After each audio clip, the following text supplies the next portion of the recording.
साधक उस पुरुषार्थ की शुद्धि कर लेता है ध्यान आदि के द्वारा, अर्थात क्रिया आदि की अपेक्षा नहीं करती। इस प्रकार से यानी अभिषेक आदि करवाना है तो ब्राह्मण से जप करवा लिया, अनुष्ठान आदि करवाना है तो ब्राह्मण से जप करवा लिया, उसके द्वारा व्यक्ति को पुरुषार्थ सिद्धि की प्राप्ति हो जाती है।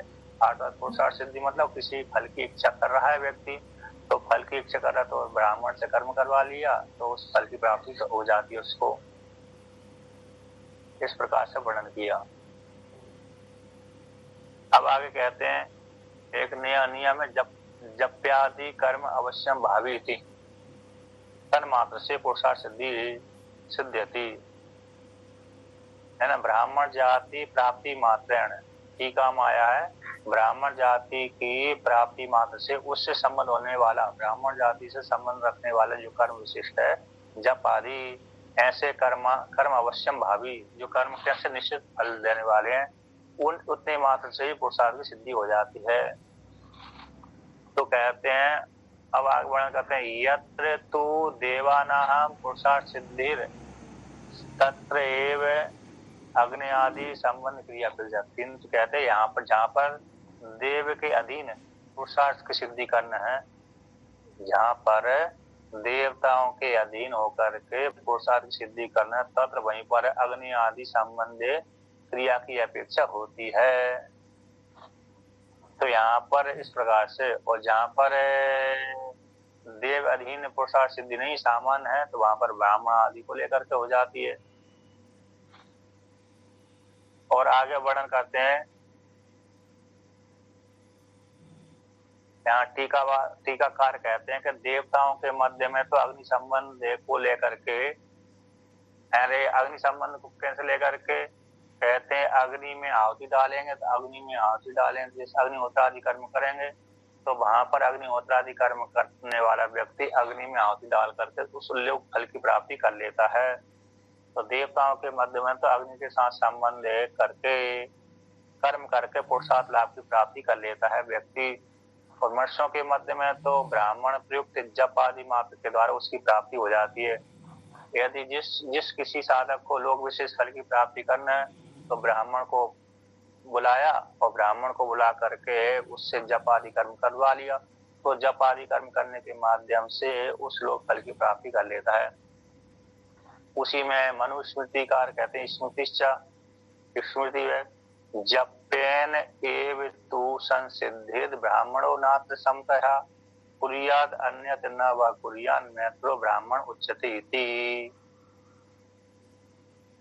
तो यहाँ पर कहते हैं जप के द्वारा, जप्यन जप के द्वारा, जपात्मक मानस कर्म के द्वारा, यहाँ पर जप्यन का टिप्पणीकार ने अर्थ किया है जपात्मक जो मानस कर्म है उस मानस कर्म के द्वारा ब्राह्मण उस सिद्धि को प्राप्त कर लेता। नात्र संशय, इसमें कोई संशय नहीं है।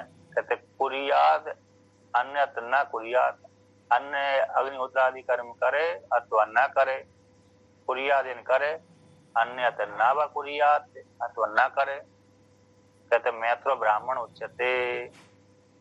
इस प्रकार से अग्नि संबंधी कर्म करे अथवा न करे, तो अन्य अधिकार का दिया अग्नि संबंधन कर्म, तो अन्य जो है उसको ब्राह्मण कर भी सकता है अथवा नहीं भी कर सकता है। कैसा ब्राह्मण कैसा है, मैत्र ब्राह्मण उच्चते, जो सभी के साथ मित्रता करता है ऐसे मैत्र ब्राह्मण सभी की जगह गया हुआ है।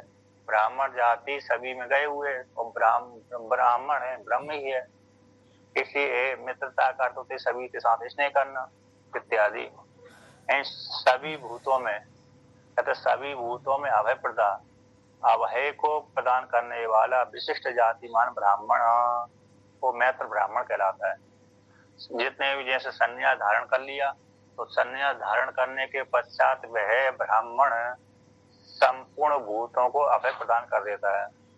अर्थात जो संन्यास ग्रहण करता है तो संन्यास ग्रहण करने वाला व्यक्ति जो सन्यासी हो गया वह सभी भूतों को अभय प्रदान कर देता है। जब सभी भूतों को अभय प्रदान करता तभी उसका संन्यास होता है। इसलिए जो मैत्र ब्राह्मण उच्चते, तो मैत्र ब्राह्मण का क्या हो गया कि ये मैत्रता सभी के साथ स्नेह अभय प्रदान आदि करता रहता है। इस प्रकार से टीकाकार ने वर्णन किया सर्वेषु भूतेषु, संपूर्ण भूतों में अभय प्रदो, अभय को प्रदान करने वाला विशिष्ट जातिमान ब्राह्मण। ऐसे तो ऐसा जो ब्राह्मण है वह जप आदि कर्म के द्वारा उस फल की प्राप्ति कर लेता है। इस प्रकार से वर्णन किया। जन्म हो जाना ही सबसे बड़ी बात है। ब्राह्मण कुल में, ब्राह्मण वर्ण में जन्म हो जाना ही काफी मतलब अभिष्ट कहलाया। हाँ, जाति तो वर्ण ऊंची है वर्ण के अनुसार, क्योंकि पहले ब्राह्मण उत्पन्न हुआ, फिर बाद में क्षत्रिय उत्पन्न हुआ, फिर वैश्य उत्पन्न हुआ, फिर शूद्र उत्पन्न हुआ। यद्यपि हमारे शरीर में चारों बढ़ जाते हैं लेकिन फिर भी स्वतंत्र रूप से 4 वर्ण ही है, क्योंकि चातुर्वर्ण्यम मया सृष्टा, है ना। गुण कर्म विभाग सा, गुण कर्म को लेकर के मेरे द्वारा 4 वर्णों की उत्पत्ति की गई है, भगवान श्री कृष्ण कहते हैं, है ना। गीता में वर्णन किया ना, 4 वर्ण उन्होंने उत्पन्न किया। सबसे पहले ब्रह्मा जी ने ब्राह्मण को उत्पन्न किया। यहाँ पर मतलब वहां पर ब्राह्मण बनकर बोलते हैं, वहां पर चातुर्वर्ण्यम मया सृष्टा ब्रह्मा जी, ब्रह्मा, क्योंकि सबसे पहले ब्रह्मा जी उत्पन्न होते हैं, हिरण्यगर्भ है जो ब्रह्मा जी है ना। तो उस काल में भगवान कृष्ण है विराट रूप को लेकर के ही वर्णन करते हैं। तो विराट कौन हो गए? ब्रह्मा जी कहलाते हैं। ऐसे विराट रूप जो श्री कृष्ण भगवान जो ब्रह्मा जी हैं, उस ब्रह्मा जी ने अपने मस्तक से ब्राह्मण को उत्पन्न किया, भुजाओं से क्षत्रिय को उत्पन्न किया, उरु से है ना, पेट से वैश्य तो उरु को, पैर उरु से कर दिया, वैश्य को कर दिया, पेट को कर दिया, और पाद से शूद्र को उत्पन्न कर दिया। इस प्रकार से तो सबसे पहले ब्राह्मण उत्पन्न हुआ, तो उसी ब्राह्मण ने ही फिर क्षत्रिय को उत्पन्न किया, क्षत्रिय के माध्यम से फिर वैश्य आया, वैश्य के माध्यम से शूद्र आ गया। यानी ब्राह्मण जाति सबसे पहले थी, उसी से फिर अन्य जाति उत्पन्न हुई। तो ब्राह्मण श्रेष्ठ कहलाता है जातियों में वर्ण में अनुसार, क्योंकि उसका कर्म ही वर्णन कर दिया, ये कर्म करे। इसके पश्चात और हाँ, ब्राह्मण जाति के बाद फिर खराब कर्म करता है तो फिर दूसरी योनि को चला जाता है, ठीक है ना। अब जो उपनयन संस्कार आदि नहीं कराया जिस ब्राह्मण ने, फिर वो तो बिगड़ जाता है। जो ब्राह्मण वर्ण में आया और अन्य है, वो उपनयन संस्कार आदि नहीं कराया, जन्म लेकर मान लीजिए स्वामी आचरण से पतित है तो भी क्या तो फिर वो फिर खराब हो जाता है। नहीं, क्योंकि होने पर भी क्या ब्राह्मण आदर के योग्य है? अब जाति मात्र से तो अभी खराब दुष्ट कर्म कर रहा है तो आदर के योग्य कहाँ होगा? जो दुष्ट कर्म करने वाला आदर के योग्य नहीं होता है, सज्जन नहीं होता है, आदर के योग्य है ना। आदर के योग्य तो वो शुद्ध आचरण करने वाला ही होता है।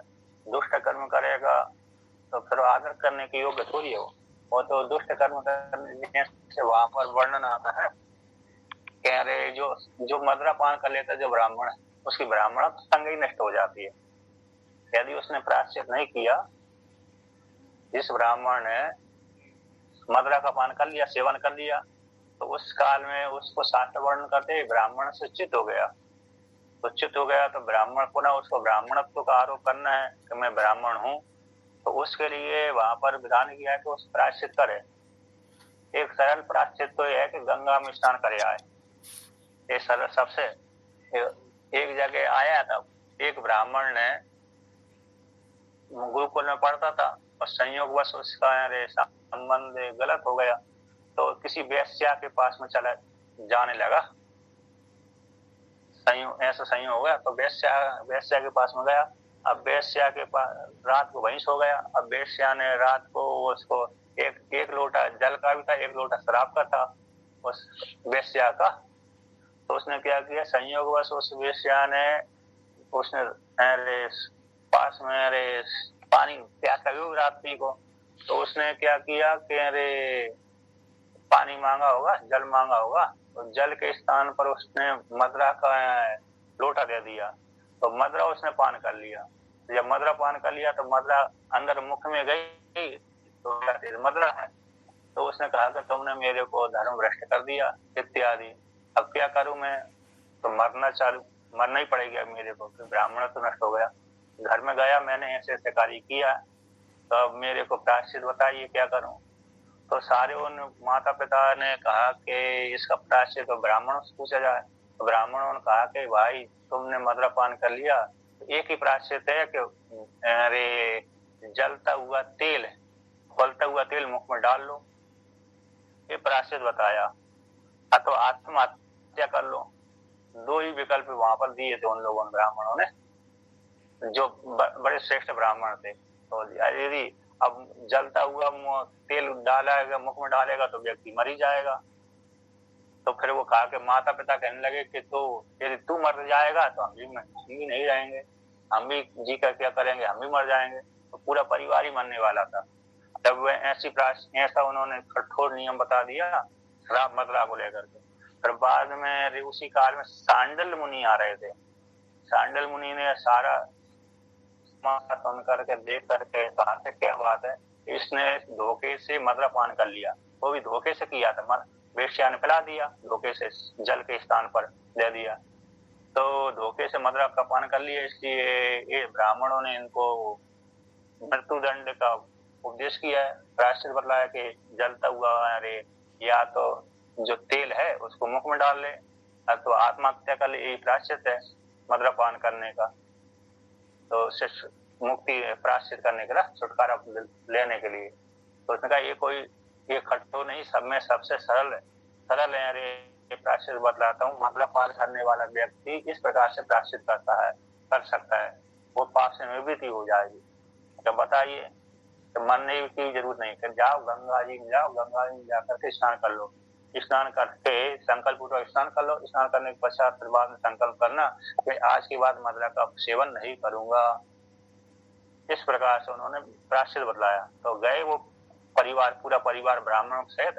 उस ब्राह्मण ने, जिस बालक ने मदिरा पान किया था, मदिरा का पान करते ही वहां पर उसको गंगा में स्नान किया था, स्नान करते उसके सारे पाप निवृत्त हो गई। वहीं पर आकाशवाणी हुई, आकाशवाणी हो जाने के पश्चात कहा कि इसके पाप की निवृत्ति हो गई, जो मदिरा का पान किया था इसने, जो दोष लग गया था मदिरा का पान करने से ब्राह्मण को नष्ट हो गया था, वो इसका निवृत्त हो गया, पाप प्रायश्चित हो गया।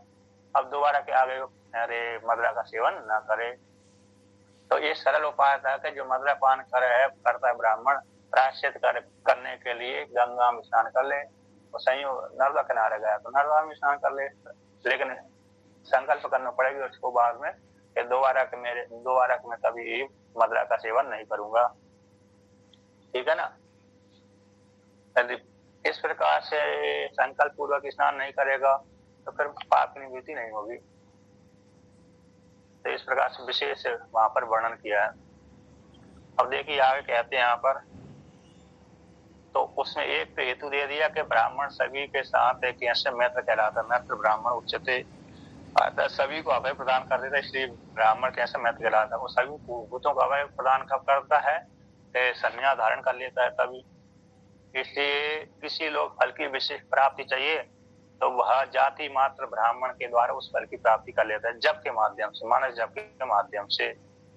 अब उसी में हेतु देते हैं कि यथोक्त स्मृति से ब्राह्मण प्रतिलंब मात्र से ब्राह्मण योनि की प्राप्ति हो गई, उससे अभ्युदय लाभ हो जाने पर भी किस प्रकार से निश्चय की प्राप्ति यहाँ पर वर्णन करते हैं। कहते हैं ब्राह्मण जाति मात्र से है ना, अभ्युदय की प्राप्ति हो जाए, तो निश्चय की प्राप्ति कैसे होगी। कहते हैं निश्चय की प्राप्ति भी देखी जाती है पारिव्राज्य दर्शनाचा। ब्राह्मण क्या करता है, बाद में चौथे आश्रम में जाकर के संन्यास ग्रहण कर लेता है। ब्रह्मचर्य आश्रम में तो गुरुकुल में जाता है, वहाँ दूसरे आश्रम में घारत जीवन, दूसरे आश्रम प्रवेश करता है तो घारत जीवन स्वीकार कर लेता है, तीसरे में वानप्रस्थ स्वीकार कर लेता है, चौथे में संन्यास धारण कर लेता है। तो ब्राह्मण में ये प्राय करके ये भी देखा जाता है, परिव्रजन भी देखा जाता है। पारिव्राज दर्शन देखे जाने से, किसी पारिव्राज दर्शन से तो क्या हो जाता है, निश्चय की प्राप्ति हो जाती है। प्रथम ब्रह्मचर्य आश्रम, गृहस्थाश्रम, वानप्रस्थ आश्रम, इसमें अभ्युदय फल की प्राप्ति हो जाती है। ब्रह्मचर्य आश्रम में प्रथम आश्रम ब्रह्मचर्य का पालन करके कहीं फल की प्राप्ति कर लेता है, अध्ययन करने के पश्चात साथ लोक भी जीत लेता है, घर जीवन में अरे यज्ञ आदि अनुष्ठान करता है तो धन भी संचय करता है और यज्ञ आदि अनुष्ठान भी करता है, उसके माध्यम से लोग फल की प्राप्ति कर लेता है। और वानप्रस्थ आश्रम में जाकर के फिर भी बहुत से अरे पुण्य कर्म अर्जित कर लेता है तो लोग विशेष फल की प्राप्ति कर लेते हैं, किंतु संन्यास आश्रम में जाकर के मोक्ष फल की प्राप्ति कर लेता है। इस प्रकार से तो मानसिक जप के माध्यम से उसको उस फल की प्राप्ति हो जाती है। ठीक है ना। अब वहां पर किसी काल विशेष में व्यास जी ने एक कीड़े को अरे क्या किया था, कृपा करी थी। तो वही कीड़ा बाद में सबसे पहले कई योनि भोगने के पश्चात, एक आध दो योनि भोगने के पश्चात सीधा मनुष्य योनि में जन्म लिया। तो मनुष्य योनि में सबसे पहले वो शूद्र वर्ण में पैदा हुआ। शूद्र वर्ण के कार्य करके अरे शूद्र वर्ण जैसा आचरण करके उस काल में शूद्र वर्ण जब उसकी स्मृति नष्ट नहीं हुई, कहते व्यास जी ने पुनः उसके ऊपर कृपा करी शूद्र वर्ण में जाकर के शूद्र वर्ण के उस व्यक्ति को जो कीड़ा शूद्र वर्ण में पैदा हुआ था, तो वहां पर उसने शूद्र के वर्ण के अनुसार कर्म किए, तो अगली योनि उसको वैश्य वर्ण की प्राप्ति हुई। तो वहां पर ही व्यास जी भगवान उसके पास पहुंच गए और उसके ऊपर कृपा करी। कृपा करने के पश्चात वो उसने वैश्य के वर्ण के अनुसार कर्म किया, पर उसको अगला जीवन जन्म में फिर उसको क्षत्रिय वर्ण में प्राप्त हुआ। तो क्षत्रिय वर्ण में रह करके उसने क्षत्रिय जैसे कर्म किए, तो वहां पर भी व्यास भगवान ने कृपा करी। फिर अगली योनि, फिर चौथी योनि उसको अरे ब्राह्मण वर्ण में जन्म लिया। तो ब्राह्मण वर्ण में जन्म लेकर के उसने वहां पर भी व्यास भगवान ने उसके ऊपर कृपा करी। तो शायद उनके शिष्य बने थे वो, कौन, व्यास भगवान के जो जैमिनी आचार्य, शायद उन्हीं के शिष्य थे। वही किसी कीड़े के ऊपर कृपा करने से उन्होंने चारों आश्रमों में भी उन्हीं व्यास भगवान ने उसके ऊपर कृपा करी थी। पर अरे जैमिनी आचार्य तो मुक्त हो गए थे, है कि नहीं। इस प्रकार से और ज्ञान के द्वारा तो मोक्ष की फल की प्राप्ति होती है, किंतु ब्राह्मण योनि में जाकर के व्यक्ति विशेष से ज्ञान की प्राप्ति कर लेता है, क्योंकि जन्म से ही वो उसको गुरुकुल में पढ़ता है और फिर अरे वेद स्वाध्याय आदि का पालन करता है, इसी हेतु से उसको ज्ञान जल्दी हो जाता, ज्ञान की योग्यता उसमें ज्यादा रहती है। और क्षत्रिय वर्ण में अरे युद्ध आदि करता है, तो इसलिए कभी कभी युद्ध में राग द्वेष ज्यादा हो जाती है इत्यादि। और व्यस्त में अरे क्या रहता है, धन कमाने में लोभ ज्यादा हो जाता है इत्यादि को लेकर के। और शूद्र में अरे गुरुकुल में न जाने के कारण वो वेद का ज्ञान कम हो जाता है जैसे, किंतु पूर्व के प्रारब्ध के अनुसार ऐसा होता है।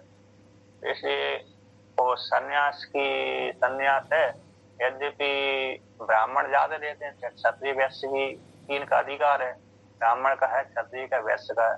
तो ब्राह्मण में विशिष्ट है, ठीक है ना। ब्राह्मण जो वर्ण है विशेष रूप से संन्यास ग्रहण करता है।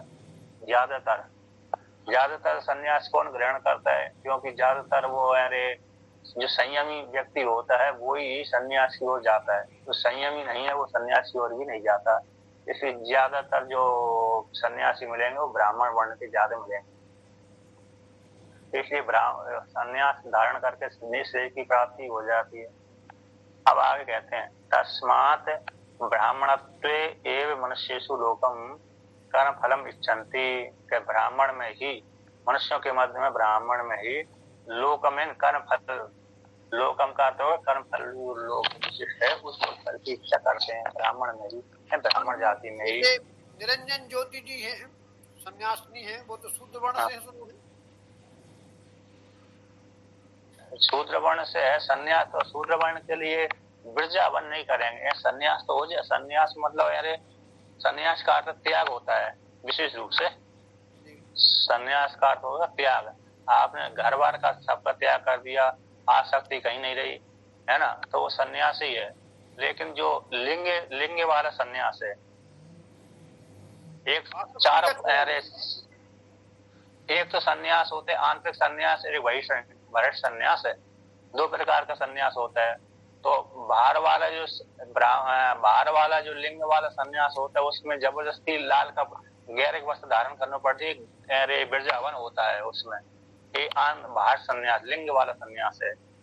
किंतु आंतरिक सन्यास से हर किसी का हो जाता है, ब्राह्मण का भी हो जाता है, क्षत्रिय का भी होता है, वैश्य का भी होता है, शूद्र का भी हो जाता है, अर्थात स्त्री का भी होता है, पुरुष का भी हो जाता है। ठीक है ना, आंतरिक संन्यास। क्यों आंतरिक? यदि संन्यास ग्रहण करता है तो उसका बिरजा हवन नहीं होता? नहीं, बिरजा हवन नहीं, कोई भी नहीं करेगा उसका। हाँ, यदि उसने जनेऊ संस्कार पहना हुआ है, ठीक है ना, जनेऊ संस्कार उसका यदि हो गया है और किसी आचार्य को मालूम नहीं है कि शूद्र वर्ण का है, तो फिर वो कर देगा, क्योंकि उसको आचार्य को मालूम ही नहीं विशेष रूप से, है ना। और यदि आचार्य को मालूम पड़ गया कि शूद्र वर्ण का है, फिर नहीं करेगा। और दूसरा, वो जनेऊ संस्कार उसका शुरू में होगा भी नहीं, क्योंकि शास्त्र ने निषेध कर दिया, शास्त्र के अनुसार। और यदि किसी ने अरे शास्त्र की मर्यादा को उल्लंघन करके कर दिया तो बात अलग है, ठीक है ना। जैसे जैसे पुराणों में भी आता है, पुराणों में कैसा आता है कि अरे कोई पश्चिम भारत का कोई शूद्र वर्ण है, शूद्र वर्ण का है, तो वहां पर तो शूद्र वर्ण के नाम से उसकी ख्याति है। अब वही व्यक्ति यात्रा करते करते दक्षिण भारत में चला गया, पूर्व भारत में चला गया, उत्तर भारत में आ गया, तो यहाँ कर ब्राह्मण हूँ, तो वहां पर तो उसकी ब्राह्मण जहाँ पर पैदा हुआ था वो वहां पर शूद्र वर्ण में पैदा हुआ था, किंतु दूसरे देश में जाकर के उसने अपने को ब्राह्मण रूप से ब्राह्मण बोल दिया। तो जब ब्राह्मण बोल दिया तो लोग ब्राह्मण उसको समझते हैं, क्योंकि उसने झूठ बोल दिया था, ठीक है ना। जब तक जाति का मालूम नहीं पड़ता तब तक वो ब्राह्मण जैसे आचरण करता है, ब्राह्मण ही बन जाता है। कभी कभी किसी व्यक्ति की अरे हकीकत मालूम पड़ जाती, कभी कभी नहीं पड़ती। जैसे अपराधी के, बहुत से अपराधियों को अपराध मालूम दिख जाता लोगों को, बहुत से अपराधियों का अपराध मालूम नहीं पड़ पाता, सही है ना। तो इस प्रकार से यहाँ पर वर्णन कर दिया। टीका भी वर्णन श्रुति भी कहती है, ब्राह्मणा वित्थाय अति भिक्षाचर्यम चरन्ति इति, ब्राह्मण से परिव्राज्यम श्रूयते तच्च संन्यासाद ब्राह्मण स्थानम इति ब्रह्मलोक साधनम गम्यते। ये श्रुति है कि ब्राह्मण वित्थाय, यहाँ ब्राह्मण जो कौन से है, इसे आश्रम से उठ करके भिक्षाचर्यम चरन्ति, गारद जीवन से उठ करके, ब्राह्मण कैसा है, गारद जीवन से उठ करके भिक्षाचर्य का पालन करे। भिक्षाचर्य का पालन करेगा जब संन्यास ग्रहण करेगा, तो ब्राह्मण का परिव्राज्य इस श्रुति के द्वारा, ब्राह्मण व्युत्थाय अति भिक्षाचर्यम चरन्ति, ये श्रुति है बृहदारण्यक की। तो इस श्रुति के द्वारा ब्राह्मण का परिव्राज सुना गया। और संन्यास से ब्राह्मण स्थानम, यानी ब्राह्मण का ही संन्यास ग्रहण किया गया। और वो संन्यास कैसा है, ब्रह्मलोक को प्राप्ति का साधन है। संन्यास कैसा है, ब्रह्मलोक की प्राप्ति का साधन, ब्रह्म का स्थान है। संन्यास कैसा है, ब्रह्म का स्थान है, अतः ब्रह्म की स्थिति है, ब्रह्म को बोध कराने वाला है, ब्रह्म को प्राप्त कराने वाला है। इसलिए ब्राह्मण जाति को निमित्त बना करके लोकम इच्छन्ति युक्तम, लोक की प्राप्ति कर लेता है व्यक्ति, ठीक है ना। इन कर्म फल जैसे जप आदि के माध्यम से। अब आगे कहते हैं यहाँ पर स्वयं ब्राह्मण मतलब अरे लोक फल की स्वयं तो कर ही लेता है, दूसरे को करा देता है ना। ब्राह्मण जाति जैसे अनुष्ठान आदि करवा करके दूसरा व्यक्ति करवाती है ना। अरे जैसे वृंदावन में आएंगे ना, तो वृंदावन में ज्यादातर लोग क्या करते हैं, भागवत का पाठ ब्राह्मणों के बालकों से करवाते हैं, क्षत्रिय के बालक से तो नहीं करवाते, न वैश्य के बालक से करवाते हैं। तो जो भी कर्म जाप आदि करवाएंगे वो ब्राह्मण के बालक से करवाएंगे। और क्षत्रिय के बालक वो करता भी नहीं है और उसका अधिकारी भी नहीं है। स्वयं के लिए तो है, क्षत्रिय के बालक अपने विषय में अपनी माता के निमित्त कर ले, अपने पिता के निमित्त कर ले, है ना। वो अपना तो कर ही लेगा, अपनी माता पिता कर ले, किंतु दूसरे का फिर नहीं कर सकता। क्षत्रिय का बालक ऐसे किसी दूसरे को कर दे, हाँ अपने प्रेम की इच्छा से कर दे तो बात अलग है, लेकिन पैसा लेकर के दूसरे को करने का अधिकार क्षत्रिय का नहीं है। जैसे ब्राह्मण का अधिकार है कि किसी दूसरे यजमान का, ब्राह्मण का भी कर सकते हैं, ब्राह्मण क्षत्रिय का भी कर सकते हैं, ब्राह्मण है, क्षत्रिय को भिक्षा नहीं लेनी चाहिए ना। और भिक्षा नहीं लेना, क्षत्रिय को मतलब उसने अरे संन्यास ग्रहण थोड़ी किया है, साधु थोड़ी बना है कि नहीं? जब साधु नहीं बना तो भिक्षा लेने क्या अधिकार है? भिक्षा लेने का अधिकार मतलब घर तक, अरे घर जिसने त्याग कर दिया है, ब्राह्मण का तो कर्म ही था भिक्षाटन करना, है ना, दूसरे घर में मांगना, वो अधिकारी शासन अधिकार दिया, इसी क्षत्रिय का नहीं है वहां पर भिक्षा के लिए दूसरे के घरों में जाना।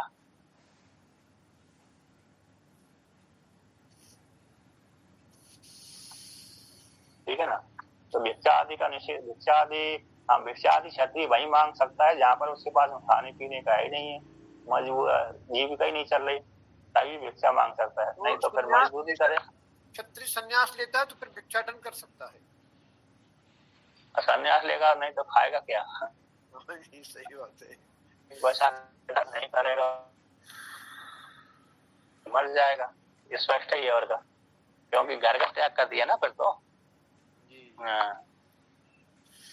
स्वर्ग से अब आगे कहते हैं कि यस्मा जिस हेतु से, तो कहते हैं एताभ्याम ही ब्राह्मण अग्नि रूपाभ्याम कर्म कर्तृ अधिकरण रूपाभ्याम यत सृष्टि ब्रह्म साक्षात अभवत। कहते यस्मा जिस हेतु से लोकपाल की देवताओं के मतलब लोकपाल की इच्छा चाहिए तो अग्नि देवता में आहुति डालें, मनुष्य लोक में कोई फल विशिष्ट की सिद्धि चाहिए अथवा अन्य अन्य लोक की सिद्धि चाहिए तो ब्राह्मण में भी, ब्राह्मण जाति में तो ब्राह्मण में लोक फल की प्राप्ति करा सकते हैं, ब्राह्मण को निमित्त बना करके। कहते एताभ्याम, एताभ्याम को ना ब्राह्मण अग्नि रूपाभ्याम, है ना, देवताओं के मध्य में अग्नि देवता, मनुष्यों के मध्य में ब्राह्मण जाति, ये तो ब्राह्मण जाति है ब्राह्मण और अग्नि देवता के मन अग्नि, ये दोनों के द्वारा, ये दोनों कैसे कर्म करती अधिकरण है।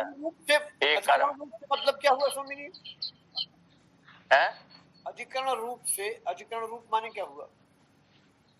एक तो कर्म का और कर्ता का अधिकरण, एक कर्ता है ब्राह्मण कर्ता है और ये अग्नि कर्म है क्योंकि ब्राह्मण कर्ता कहलाएगा, अरे जप आदि करेगा ना कर्ता हो जाएगा, और अग्नि देवता कैसे कर्म, कर्म का अधिकरण है, होम आदि जो कर्म करेंगे किसमें डालेंगे? अधिकरण का शब्द अधिकरण आधार, अधिकरण का अर्थ होता है आधार।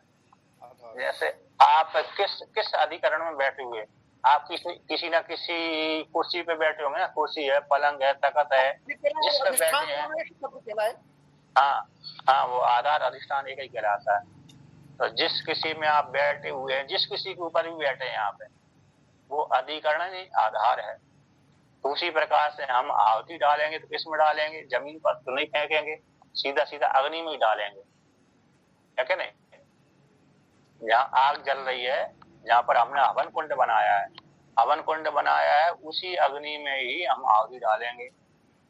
तो एक कर्ता और एक कर्म है, कर्म और कर्ता का अधिकरण रूप से ये ब्राह्मण और अग्नि देवता है। ये तो जो सृष्टा ब्रह्म है, वो ब्रह्म जो सृष्टा ब्रह्म है, इसने इस रूप से ही, किस रूप से?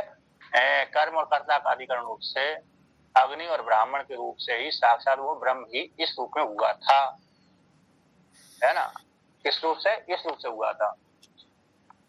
कहते हैं जो सृष्टा ब्रह्म है ये था इन दोनों के रूप से, इन दोनों के रूप से यानी अग्नि देवता के रूप से और ब्राह्मण जाति के रूप से साक्षात हुआ था।